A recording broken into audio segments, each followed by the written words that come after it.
All right, this is Jason Keaton, and I am doing my interview with Mack Keaton. Now, he is also a guitarist, and he also plays like exactly the same kind of music.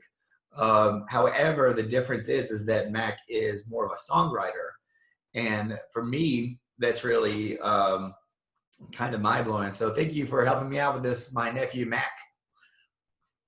No problem. Mango J. Clear nepotism. So hopefully my professor will forgive me for this.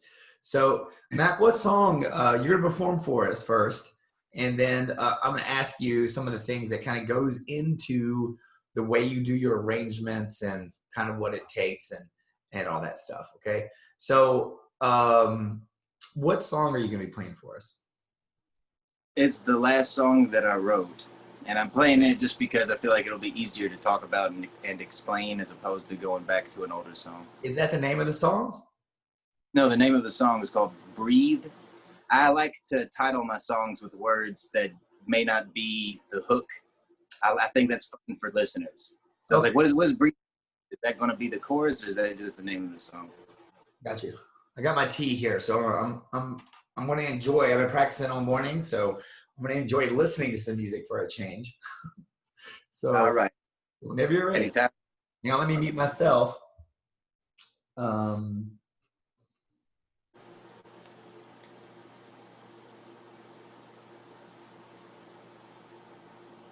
right.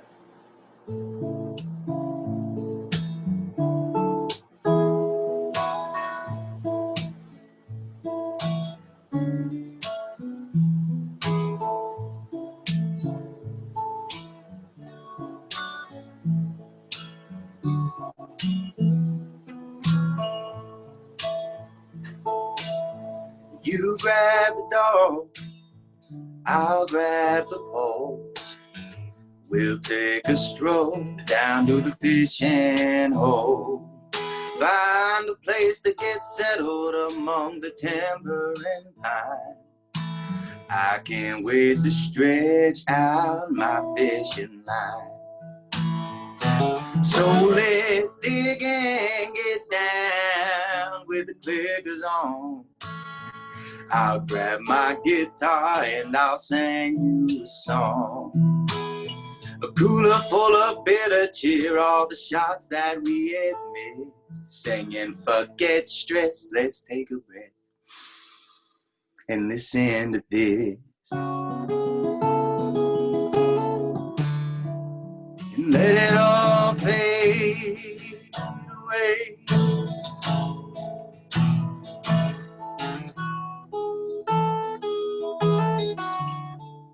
Let it all fade away. Yeah.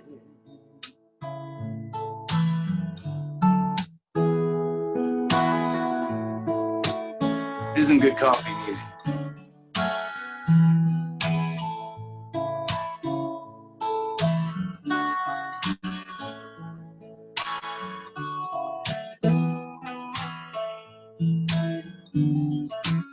Sun's getting low, the fireflies are high. The dog sit down on a bullfrog bough, jumped out of his hide. Every moment here with you is better than the last. I left the phones at home, let's keep the MO slow. Nothing to improve, nothing to do, just relax.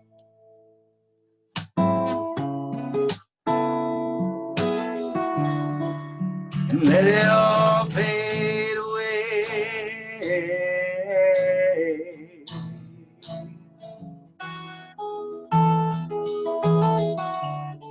Let it all fade away.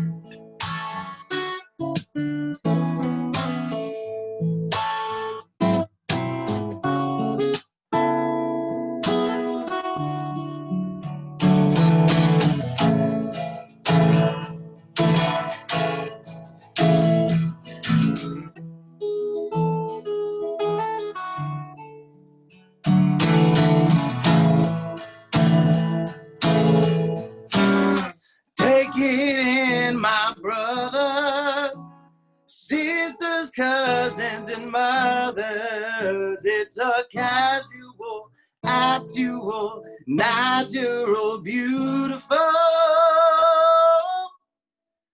day.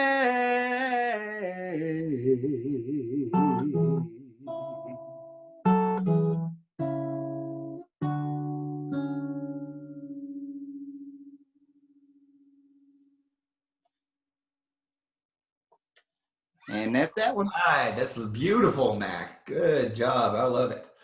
So, Thank you. Man, I'm left agog. So let me think about some of the questions I have to ask you. Not only do I have to ask you, I want to ask you these things because we never, I've seen you work on songs, or I have witnessed it, and I know that you never take any part of the song lightly. You're never like, oh, that's just good enough. You're always working. So a song like this, how long did this one in particular take you to kind of See, I love that question. I love those questions because I can't ever answer them the way as easy as it sounds like the question should be. Because the truth is that if I want to be realistic, the song took 17 years to write, because that riff started when I was 11. My dad wrote the original riff out of the standard key, and he just went, and we wrote like a verse to that song, and it was like, guess that it was bound to happen. Like, it was just a nice little cute song, and it's set in my brain for voice. Yeah. And then it's set in my brain until this past August. My dad's buddy Glenn was up here, and then from that moment, when I got to re-examine that riff and I got to started feeling it a different way, and I could do what I heard in my head because when I was a kid, I could still hear good music in my head, not as complicated or as fancy, but I could hear it, but I couldn't replicate it. And now I can replicate everything I hear in my head. So I was messing with that riff. It evolved, and it kept evolving. Dad wrote the first verse pretty much off the top of his head. And then that somehow or another, the next day, something clicked with me. And it's like, this song's about mindfulness, because the music kind of takes you through a mindful journey. You just kind of want to breathe and chill. And I love the way the music feels. That's my favorite part about it, because I love it when a theme, it's like the A-Team guy. I love it when a theme and rhythm. Great. All right, cool. So when you perform, so this is supposed to be like a post-performance thing, but you have mentioned a lot to me recently about especially in performance, you're thinking about it's a mindfulness thing again, about being on the beat that you're on. So, I mean, when you're performing something like this, I mean, you now have a lot of experience doing like solo guitar, your own songs, you've auditioned for this and that, and you've played out like who knows how many hundreds of times now. But when you do something that is your own, what is that like? I mean, there's obviously got to be a more personal connection to that song versus other ones, would you say? Absolutely. Yeah, 100%. Nothing is like, I mean, dude, it's kind of like living in a house that you built, or like that school, how you designed it and you were there for when everything got put together, and you were kind of, you know what I mean? You feel more part of it. I don't like moving into. So my professor probably doesn't know that I'm going to put this on YouTube anyway. So, oh, my bad. Yeah, it's okay. But they don't know that I don't know if they know I have a martial arts school, but I have my own business, and yeah, I didn't build it, but it was my idea. I can't build anything. No, but I mean, like, as far as being your own song feels like your own home, because I get to decorate my song. And the older I got, the better I got at decorating other songs to make my covers feel more like arrangements. Mm-hmm. But when you play original music, it's also scarier. And I don't know about you, but I kind of like scary feelings. I use it as motivation. Yeah. So I love knowing that I'm about to pull one out of the chamber. Here comes this new song. I wonder how people are going to respond to it. So I'll play like 3 popular ones, and I'll jam mine in there and see how people react to it. Yeah. But it's a fun experience for a lot of reasons, because I'm playing my music out and I get to see how people react to it at the same time. Yeah, if it doesn't go well, then you always got Tennessee whiskey coming right behind it, right? Yeah. In there, woo, it's my song. Yeah, it's my song. Yeah. So when you're talking about performance, let's talk about you know, what do you mean by being on the beat? Being on the beat. Think of the beat you're on and stuff like that. Let's talk about that a little bit, because that has something to really massively do with performance. And I've been attempting it myself, and it's really I've never really got a hold of it until recently, believe it or not. I thought I'd already been doing it, but it turns out the only time I'm really doing it is when I'm practicing.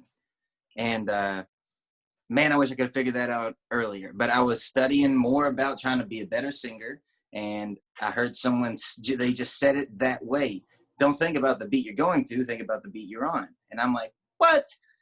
Am I not doing that? And then I closed my eyes, and I had the music in my ears, and I was focusing the way I focus when I practice. This note needs to be this loud, and I want to texture it like this, and I want to project it like that, and I want to put the tremolo right there, and then I don't want this consonant to be too long or too blocky before the next vowel. You grab the dog. So I've never been able to hit the note that I hear in my head the way I want to hit it until now, like just in the last 3 weeks, because I'm able to be mindful of my voice and the stinking note. And then I applied that thinking to the guitar, and man, my performance just on the fly has gotten better. Like I practiced this. That is a Kentucky statement, if I ever heard one. My performance has gone through the roof. My performance and on the fly, yeah. Performance and on the fly. Proof. Dude, it's the coolest thing ever, and it's really just as you got to play the way you practice. You can't approach a tune or performance with the end in mind. Everybody wants the applause. They want the the standing ovation. They want to know how they're going to feel after the performance. But it's like, no, the feeling is right now in the performance. You could change somebody's life with that one note that you nailed. Someone's like, oh man, that note in that song, I'll remember that until the day I die. Right. And so you're better connected to the music by thinking about it like a beat at a time. Yeah, it's a symbiotic relationship, man, like Spider-Man. Yeah. Yeah. And the Venom suit is what you're. Yeah, and the Venom. No, which is bad, but this case is good. Or I love Venom, so I don't really care. So when you're performing, and we are, as we're talking about the mindset, what does it take to kind of get to where you're at now? I mean, you've been playing music a long time.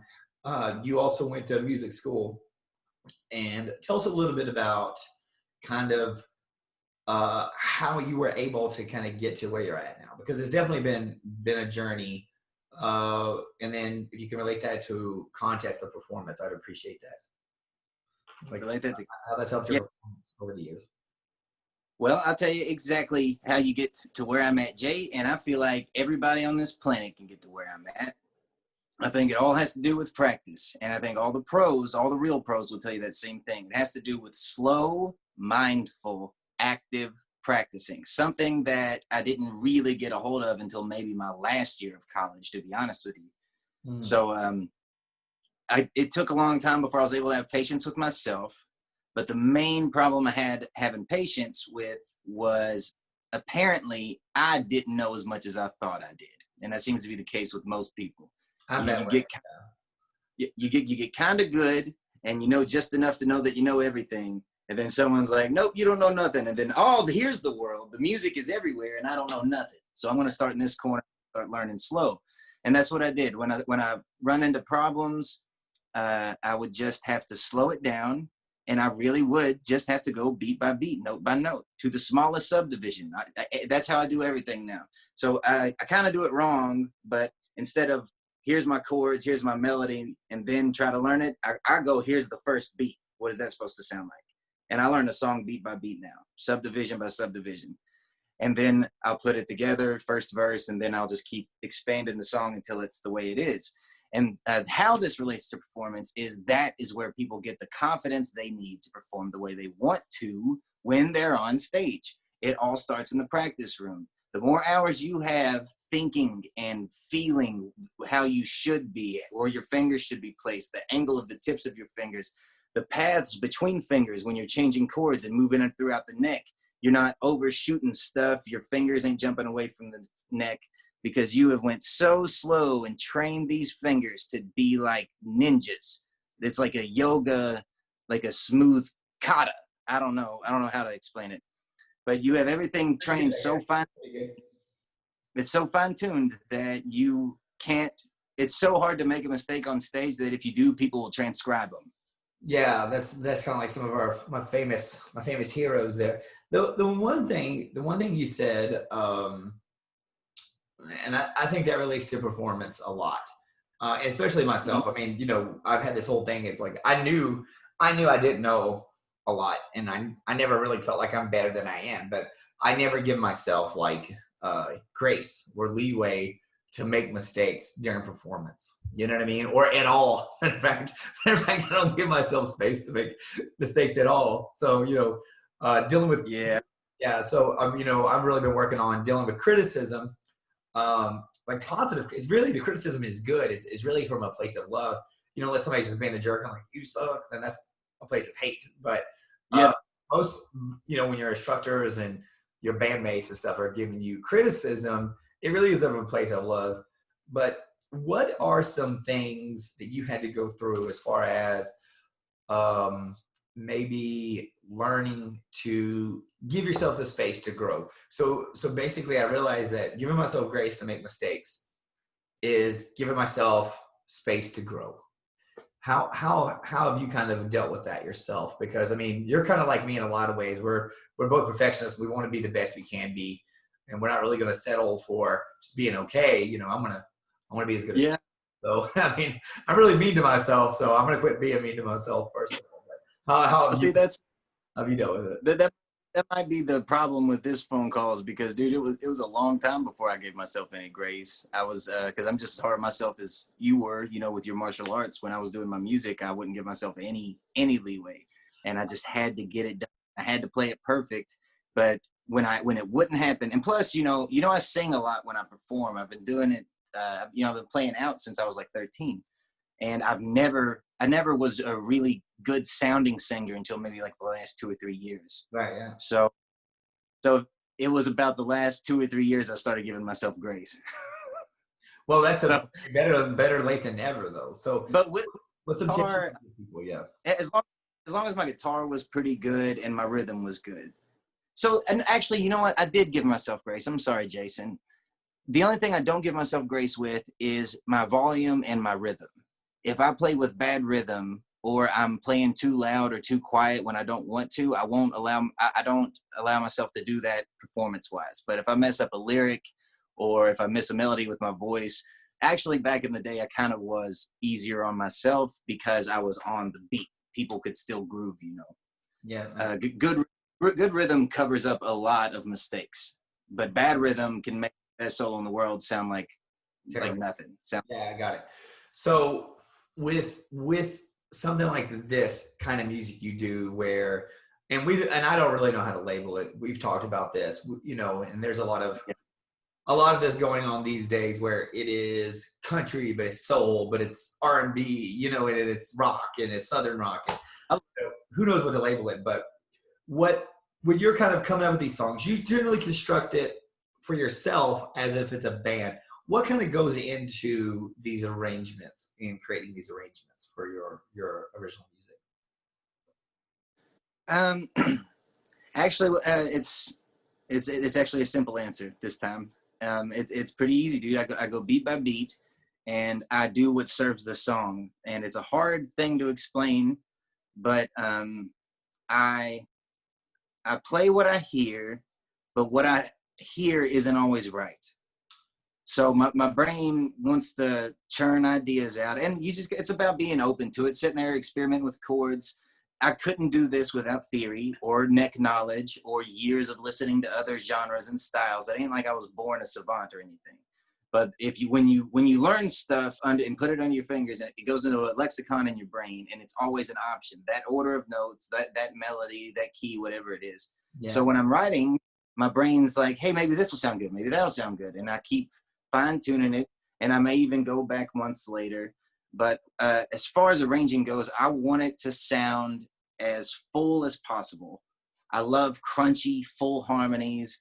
I don't like doing anything just to do it. I like it. I want it to be an experience for anybody that listens to it. I don't feel like people write like that anymore. They don't write songs that kind of tell a story, but the music helps tell the story. I want everything in my music, in my songs, to be integrated. So I spend a lot of time asking questions about what the music wants to do, or where the lyrics want to go. You know about this. We've wrote songs before. Yeah. And sure. I will sit and I will think about one rhythm and one word for a week if I have to, if I don't get an answer for it. I can't move on. I can't see the end before I get through the spot that I'm in. So to me, I feel like I'm always going through a journey. And when the song is done, it's done. And that's part of the being on the beat you're on, you know? Yeah. But when it's done, it's something to be proud of. I haven't wrote a song in the last 4 years that I can't say that I can say I'm not proud of. Yeah, but the previous everything. Year. It took a lot of time. It took a lot of trial and error, didn't it, though? Oh, yes, a lot. I wrote my first song when I was 9 years old, and it was about the Undertaker from and it was called "Expect No Mercy from Me," and I wrote it with a riff. Ooh, that's a hard song for a 9-year-old. That's a hard song coming from a 9-year-old kid. Yeah, you know the "Hear No Evil," the Iron Maiden. Hear no evil, don't you speak no That's evil. Not Iron Maiden. That is Twisted Sister. Yeah, the Twisted Sister. I'm sorry, but yeah. So I stole that riff, and it was the Undertaker. Expect no mercy from me. Bum, bum, bum, bum. Yeah, and that song sucked. No, but it's not that bad. I mean, I've heard worse. Yeah, I mean, it was good for a 9-year-old, but yeah, tons of trial and error, lots of thinking. I like to, and any tips that any songwriter would be, listen to all expressions and idioms. Anything you hear somebody say that isn't the literal interpretation of what they're trying to say, memorize it and write it down, because that's a way to express yourself. It might come in handy later, lyrics. So I want to ask about this just because it's, so post-performance, especially going through music school, and this, I'm finishing up my first semester of music school, and it's tough, and it's tough, but you're basically going to music school to get that criticism, Yes. And it's like I tell my jiu-jitsu students, like, if you don't want to get tapped, take up tennis, because you never get submitted in tennis. That helps, right? So that's a good one. I got to write that down. Okay, but not right now, right? So so if you're going to music school, and you're a musician, you are going in really to get criticized, because that's the thing that's going to make you good.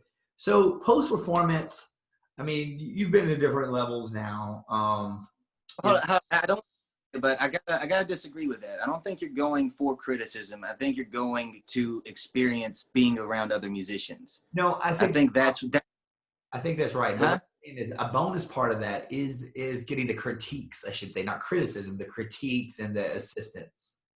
I'm sorry, I just the wording, I couldn't agree with it totally, but for sure, you're there to get experience playing with other musicians that want to grow, and the critique that comes with that. But I would sell it more as the experience with other musicians is what you're paying for. Primary, right? Yeah. So that's why I don't want to go online. It's like, why would you go online to a music school? You know what I mean? Zero relevance to me that I'm going to perform. But so, yeah, but the thing is like being able to play with other musicians and get the critiques. How do you deal with critiques? And I don't, I used to look at them as like, man, I just, somebody tell me something, and because you tell me, it's like, hey, that ain't right. I'm like, I suck, I'm terrible. And you're like, no, it's not what I said at all. That's not what I'm saying at all. I'm not saying that, you're the worst. I'm just saying this is what you got to do, right? So what are some ways we could take our post-performance critiques and really use them to get the most out of those critiques? Oh, I'm so glad you asked me that. Oh boy, do I love it. when people tell you something didn't sound good, it's because something didn't sound good. Mm. And it's up to you to take the emotion of that statement at face value, or to see what the problem is. Mm. So that's a problem I had, especially in the beginning of college, is there was this wall between me and the criticism, and it was my emotion, but I didn't know that, because they would say this and then it would sting, and I'd be like, well, you know, I've been trying. I don't know what you want from me, but no, I just need to get the emotion out of there. And I'm like, yeah, you're right. I did mess that rhythm up, or I did not, I was too loud on that part, or I could play with less, because I had a bad problem about smacking the strings when I was strumming, because I didn't have much electric experience at the time and I would quink, quink. And that first performance I ever did was terrible. I had a lot of critique, but I didn't cry. And I used it as motivation, kind of like, oh, I'll show you, I'll teach them.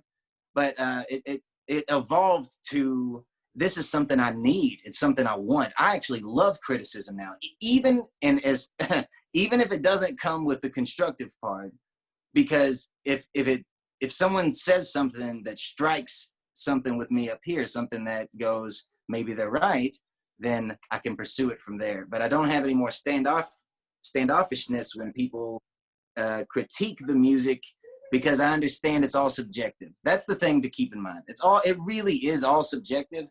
Any critique you're going to get from a teacher is going to be something that isn't subjective, something that's concrete: rhythm, dynamics, technique. If these three things are working together and integrated properly, you will not have performance issues. And if one of them is not working properly, a professor is going to hear that, and they're going to try to let you know about it. And it's never going to be aggressively. Yeah, and the thing is like, you know, you don't want to throw the baby out with the bathwater too. Because I mean, just because like something isn't right or it's close but not perfect doesn't mean your performance is noticeable. And the thing is, like, the professors, I would say, have, you know, it's like my jazz professors just, you know, got fantastic ears, you know, just kind of like you. So he hears everything that's happening, and he's like, oh, that ain't right. Or, you need to do this, you need to do that. He's telling everybody, there's like 10 people, right? And he's telling each person what they need to do. He's hearing it all at once, right? So it's just like, well, I don't even. So I guess you gotta defer to that judgment, because they're way ahead, really, you know, as far as like they're where you want to be, but they got the ears kind of like opened and trained. It's just like a higher level, almost like hearing ability or something, you know. Well, it's experience. I'm doing an interview. It's an experience. It's a you got to remember that they are the biggest help that you can get. Anybody with better ears and more experience than you have at anything, they can help you more than anybody. And it's always intimidating, because like I'm going through the same experience myself right now, trying to learn advertising and marketing. I'm putting a lot of effort into it, trying to create my own ads and stuff. And then when I think I have a good idea and I show it to an expert like yourself or somebody else, they're like, no, all that's, get rid of all and do this instead. And I'm like, what? But the effort was worth it. I put effort in. I learned what to do, what not to do, you know. I'm an overthinker, and that's just the way it is. And I shouldn't have said it. And It's okay. yeah, about the same thing. Yeah, it's the same experience. The criticism I get with something that I know I don't know enough of to be an expert at, that drives me crazy. When I know I don't know enough to be an expert, it drives me crazy, and it makes me want to just get it now. So I just work as hard as I can to be an expert right now. But I know that's not the way it works. Yeah, Only mindful practice can get you to where you want to be. Yeah, and that's the way it is. So you got to learn to breathe, like the song says. Yeah, that's the only way, right? The long road is the only road. So that's right. The thing is, like, you know, I've done a lot of stuff. I've done martial arts, and, you know, boxing was like terrible. You know, it was a terrible thing to decide to take up. But, you know, I mean, I don't know. It's just like, you know, in boxing, you know, you're messing up because you're getting punched. But you know, music is just like, you know, you think you have it, and it's just like, no, you don't got it. It's like, oh, but then you get it, and you're like, oh, when your brain, here it was this whole time. So, sorry, it's all right. So let's kind of end on talking about what's some things to do to prepare for performance for any person, as far as the mental and the kind of like, you know, like pre-performance? What's some things you can do to kind of get yourself in the right mindset to perform? Okay, yeah, this is a lot of fun because everybody has their own rituals, you know. Um, do not let a day go by, a week prior to whatever the performance is. Don't let a day go by that you don't play through your song slow, even if you do it one time. And that's because your brain needs to think about all the small things, and it needs to be comfortable performing all those small things. I always tell everybody, if you're going to practice, have a metronome. If you're going to sit down and play an instrument, put a metronome on. There's no point in wasting that time, valuable time, to improve your rhythm. Yeah. So if you practice slow and quiet, you will perform better. And it sounds so simple and easy, but it's true for your voice, and it's true for guitar, really. I practice quiet and soft, and I practice very, very slow. And I'll up the tempo and up to the day of the performance. But the day of the performance, I don't perform at full volume until the performance.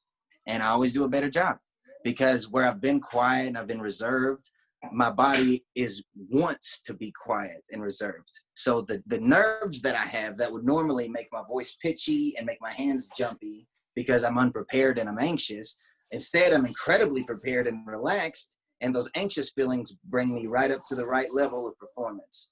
So I'm doing these high screamy notes, and my runs are clean because I'm not yelling into the microphone, and my fingers are moving smooth, and I'm not beating it so hard that it's giving a clinky, scratchy sound through the amp. And every musician has their own hangups, the things that stop them, trombonists, trumpet players. But if you go slow and quiet, then the day of the performance will be smooth and easy. Yeah, that's something about the quiet thing. I've been going slower with my rhythm, but I've not been, you know, my right hand. Actually, my professor on Friday was like, "Hey, the first rhythm is good, but the second one's like harsh." So I've been playing just like like an electric, unplugged, and then today I noticed like I'm just playing soft, and then now it sounds like really sweet. So that's really amazing. Well, Mac, I like to appreciate your time.